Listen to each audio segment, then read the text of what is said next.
Bienvenue sur le podcast Légitime, le podcast déculpabilisant pour toi qui t'es déjà senti trop ou pas assez. Moi c'est Clémentine, je suis coach confiance et estime de soi et je t'accompagne à reconnecter avec qui tu es, assumer ta personnalité et enfin te libérer du regard des autres. Mon objectif, que tu fasses péter tous tes verrous, que tu oses être toi et que tu ailles à fond vers la vie de tes rêves.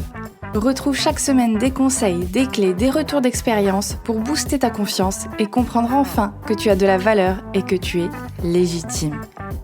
Alors, tu es prête ? Salut et bienvenue dans l'épisode 3 du podcast Légitime. Cet épisode sera un petit peu particulier puisqu'il sera coup de gueule, car je vais te parler d'un conseil, d'un principe qu'on entend beaucoup, mais qui pour moi est à nuancer très fortement. Le fameux « fake it until you make it ». Alors tu me pardonneras mon accent anglais, mais je vais te donner la traduction quand même.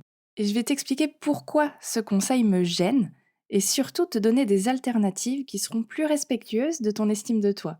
Alors avant de commencer, je t'invite à t'abonner au podcast si tu ne veux rien louper de mes coups de gueule et si tu veux créer toujours plus de déclics en toi. L'important, ce n'est pas d'avoir confiance en toi. L'important, c'est de faire croire que tu as confiance en toi. C'est ce qu'on m'a déjà conseillé avant un entretien d'embauche, une présentation importante ou même au début d'un job. C'est même ce que tu entends parfois avant de commencer à sortir avec quelqu'un. Tu sais, pour ton premier date, ne surtout montrer que les bons côtés. Faudrait quand même pas lui montrer ton vrai visage, ta vraie personnalité. Ça marcherait jamais. Et je t'avoue que pendant très longtemps, j'ai appliqué ce conseil à chaque moment important où je doutais de moi-même, de ma capacité à réussir ou à plaire. Et ça, sans me poser de questions, sans me demander ce que ça impliquait vraiment derrière. Alors toutes ces fois, j'ai enfilé mon costume de Madame Confiante, j'ai changé ma posture, j'ai joué le rôle de la meuf enjouée et extravertie. Et ça fonctionnait à merveille.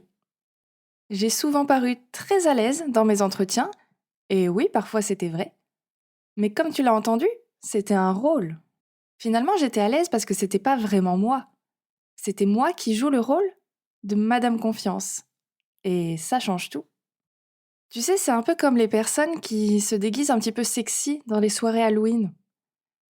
Peut-être que ça veut juste dire que elles se l'autoriseraient pas en temps normal, parce que oh bah non, c'est pas moi, ça me ressemble pas.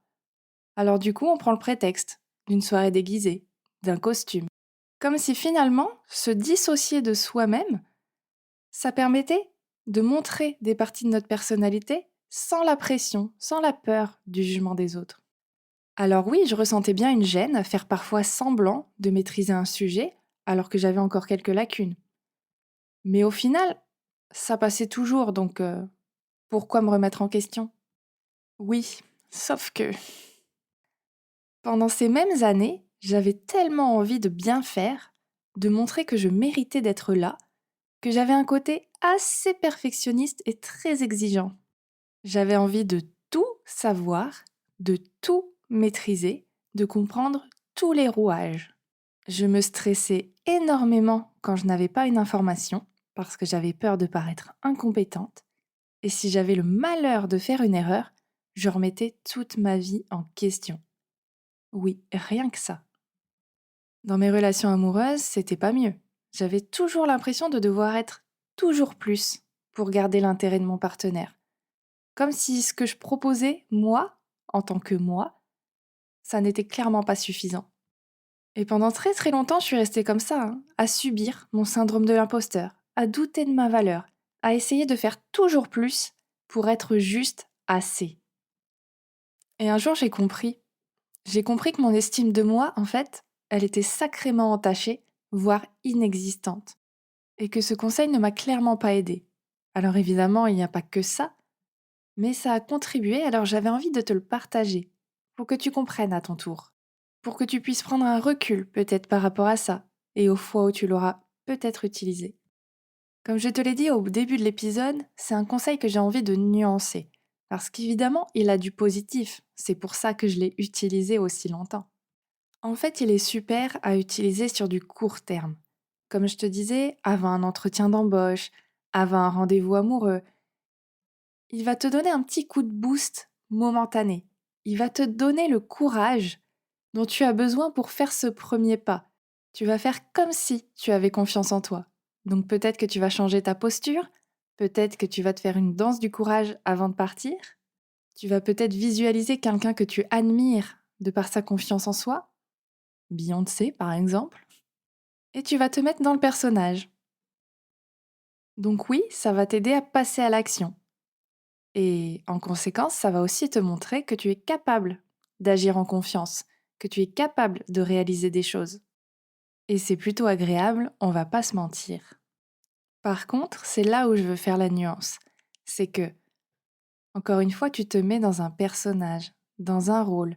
Donc finalement, c'est pas vraiment toi. Et si tu subis déjà ton syndrome de l'imposteur, tu vas juste venir renforcer la croyance que tu n'es pas capable, que tu es obligé de mentir pour être quelqu'un d'intéressant, quelqu'un qui maîtrise, quelqu'un qui gère. Tu es obligé de faire semblant. Et déjà que tu doutais de tes capacités, de ta valeur, tu vas amplifier ton besoin d'être toujours parfaite, parfait, de toujours tout savoir, de peur que quelqu'un ne découvre que finalement, toi aussi, tu as des faiblesses, toi aussi, tu as des manques de connaissances, et que non, tu n'étais pas aussi parfaite que ce que tu montrais au début. Et c'est un sacré cercle vicieux, non? Ce que j'essaye de te dire, c'est que si tu ne crois pas un minimum au fake it until you make it, bah, ton cerveau il se laissera pas duper. Parce que c'est vrai, il ne fait pas vraiment la différence entre ce qui est vrai et ce que tu imagines. Par contre, il fait très bien la différence quand tu ne penses pas ce que tu dis ou quand tu ne dis pas ce que tu penses. Et attention, je vais te balancer un mot très barbare, mais ça s'appelle l'incongruence. En gros, c'est comme si tu croisais quelqu'un que tu n'aimes pas et que tu lui disais «Hé, salut, comment ça va? Je suis trop contente de te voir». Intérieurement, tu sais très bien que tu n'es pas contente de le voir. Et même la personne en face, elle le sent. Donc ton cerveau sait très bien reconnaître quand tu essayes de te mentir, quand tu ne penses pas, quand tu ne ressens pas ce que tu es en train de dire, en train de faire. Donc même si tu essayes de te persuader que tu as confiance en toi et que ça finira par rentrer, si au fond de toi tu n'y crois pas, eh bien ça ne marchera jamais. En deuxième point, c'est que ce conseil, il peut aussi te servir d'excuse à l'inaction. Parce que si tu l'appliques à la lettre, finalement, il y a juste à adopter ce rôle, cette posture de quelqu'un de confiant, par exemple. Donc il n'y a rien d'autre à faire si. Pourquoi apprendre de nouvelles choses, essayer d'acquérir de nouvelles compétences, si j'ai juste à faire semblant? Ça finira bien par rentrer, non? Évidemment, ça ne suffit pas. Parce que oui, comme je te l'ai dit au début, ce conseil, il est là pour te pousser à l'action, pour te donner du courage à faire ce premier pas et pour t'inviter à faire les petits pas qui te mèneront vers le comportement qui t'intéresse. Mais si tu passes ton temps à faire semblant, en attendant que par l'opération du Saint-Esprit, il se passe quelque chose, bah encore une fois, ça ne marchera pas. Et du coup, en troisième point, ce conseil, il peut vraiment faire l'effet inverse et impacter considérablement ton estime de toi. Dans un premier temps, parce que si jamais, malgré tous tes efforts de fake it, tu n'arrives pas à avoir les résultats, tu vas encore plus te remettre en question. Tu vas douter. Tu vas même culpabiliser sûrement, te reprocher les choses, te dire punaise, mais qu'est-ce que j'ai encore mal fait? Et c'était pas vraiment le but du conseil à la base, si? Et en plus, mettre un masque tous les matins avant d'aller au travail, pour séduire ton nouveau crush.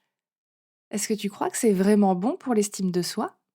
Parce que si tu as déjà du mal à reconnaître ta valeur, tes qualités, tes forces, est-ce que tu crois que les renier tous les jours, un petit peu plus, renier qui tu es, renier ta vraie personnalité, mettre de côté complètement tout ce que tu ressens, est-ce que tu crois que ça va t'aider à aller mieux et à être accepté tel que tu es?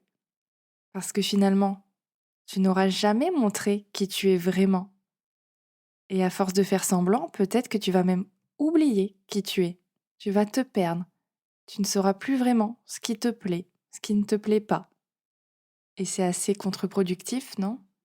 Donc pour terminer cet épisode, j'ai envie de te donner quoi faire à la place pour rebooster ta confiance et ton estime de toi sans te manquer de respect tous les jours. Déjà, ça peut être intéressant de te demander pourquoi tu doutes autant de toi. Est-ce qu'il y a des événements où peut-être tu as manqué de confiance en toi, manqué d'assurance et qui du coup t'ont un petit peu fait perdre pied? Et analyser qu'est-ce qui s'est passé, qu'est-ce que j'ai ressenti, qu'est-ce qui aurait pu se passer autrement, ou alors de quoi j'aurais eu besoin pour m'en sortir. Le but, c'est de réussir à faire ressortir les compétences, les ressources dont tu as besoin et que tu vas pouvoir acquérir par des petites actions, pas à pas. Pour faire ça, c'est tout simple.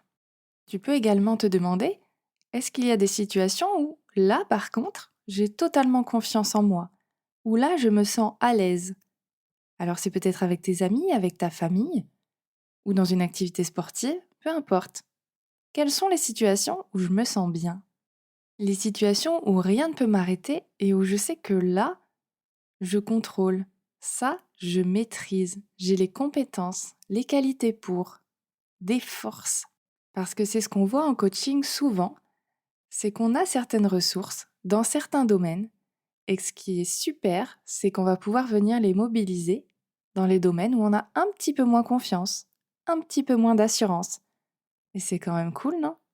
Donc je t'invite à faire une liste des domaines, des activités, des savoir-faire, des savoir-être dans lesquels tu te sens bien, dans lesquels tu te sens à l'aise, peut-être sur lesquels on te complimente au quotidien. Et à déjà réfléchir à comment tu pourrais les implémenter dans les situations où, ouais, t'es un petit peu moins à l'aise. Parce que l'objectif, tu l'auras compris, c'est d'arrêter de faire semblant. Et pour faire ça, il faut peut-être réapprendre à se connaître. Réapprendre dans quoi tu es à l'aise, dans quoi tu es doué. Reconnaître tes faiblesses dans certains domaines, ta vulnérabilité, pour miser au maximum sur les ressources qui pourront t'aider et pour savoir accepter et gérer celles qui sont un petit peu plus limitantes pour toi. Parce que ce qui fera du bien à ton estime de toi finalement, c'est d'accepter que tu es un être humain et que oui, parfois tu feras des erreurs, que oui, tu n'es pas parfaite, que tu as parfois des traits de caractère ou de personnalité qui peuvent surprendre, et c'est ok, mais que c'est justement ça qui fera de toi quelqu'un d'unique, qui fera de toi quelqu'un avec qui on a envie de travailler, quelqu'un avec qui on a envie de partager sa vie.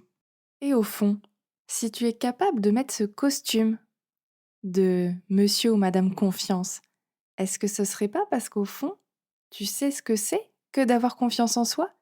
Tu sais vers quoi tu veux tendre? Parce que je suis sûre que tu sais, que tu te représentes ce que c'est la confiance en soi, l'assurance, ou peu importe ce en quoi tu fais semblant. Je suis sûre que tu en as une idée très précise. Et finalement, c'est ça qu'il va falloir mettre en place. C'est des actions pour atteindre cet objectif-là, pour que finalement l'image que tu as de la confiance en soi, ça devienne ta réalité. Et pour ça, il suffit parfois seulement de savoir demander de l'aide. Parce que c'est jamais évident de prendre ce recul. C'est jamais évident de savoir comment mettre en place ces actions, comment ne pas voir trop grand et se décourager, comment acquérir les compétences, les ressources que j'ai tant envie d'avoir. Alors je t'invite à poser la question, que ce soit à un collègue, à ton partenaire, ta partenaire, ou à un coach comme moi, qui saura te guider, qui saura t'accompagner et qui saura te faire gagner un temps fou. Parce que tu pensais te connaître? Tu serais surprise de savoir ce qu'on peut découvrir en coaching. Et généralement, ce sont toujours de très bonnes surprises. Alors pour résumer, je dirais que ce conseil est excellent pour se booster dans des moments de stress, pour se donner un petit coup de courage. Par contre, il faut faire attention. Attention à ton estime de toi. N'utilise pas ce conseil constamment, tous les jours, sur toutes les actions de ta vie. Porter un masque comme ça, cacher sa personnalité par peur qu'on découvre qui tu es vraiment, c'est ce qui va massacrer ton estime de toi. Alors pour éviter ça, exploite tes forces, découvre tes qualités, demande autour de toi quelles sont tes qualités et pourquoi on t'apprécie. Interroge-toi sur tes peurs, sur tes blocages. Qu'est-ce que ça vient titiller chez toi? Qu'est-ce que ça veut dire de toi? Qu'est-ce que tu as vécu? Et surtout, passe à l'action. Mets-toi des défis. Va vers cet idéal de confiance, d'assurance que tu imagines. Et si jamais c'est encore un peu flou pour toi, que tu as du mal à dégager toutes ces ressources ou à visualiser comment avoir confiance en soi, je t'invite à demander de l'aide, que ce soit à moi ou à ton entourage, mais ça te permettra de clarifier tout ça et d'arrêter de te poser des millions de questions et de te remettre justement en question constamment. Tu es légitime de tout ce que tu ressens, de tout ce que tu vis, de qui tu es, et tu as le droit d'être là, comme tu es. Autorise-toi à prendre ta place. Ça te permettra d'être aligné avec ce que tu penses, ce que tu fais et ce que tu ressens. C'est ça la congruence. Et ça va t'apporter une sacrée sérénité. Imagine 2 secondes toute l'énergie que tu vas gagner à ne plus avoir à faire semblant, à juste être toi, ne plus forcer les choses, ne plus cacher constamment. Ça serait dingue, non? Alors t'attends quoi? On passe à l'action? L'épisode est donc terminé, j'espère qu'il t'aura plu et qu'il t'aura permis de prendre un peu de recul par rapport à ce conseil. Si c'est le cas, je t'invite à mettre 5 étoiles ou à partager l'épisode autour de toi pour créer toujours plus de déclics. La semaine prochaine, je reçois une invitée très spéciale qui te parlera un petit peu de comment la respiration peut avoir un impact sur ta confiance en toi. Rien que ça. Alors je te dis à jeudi prochain sur Légitime. Porte-toi bien et je te souhaite une excellente journée.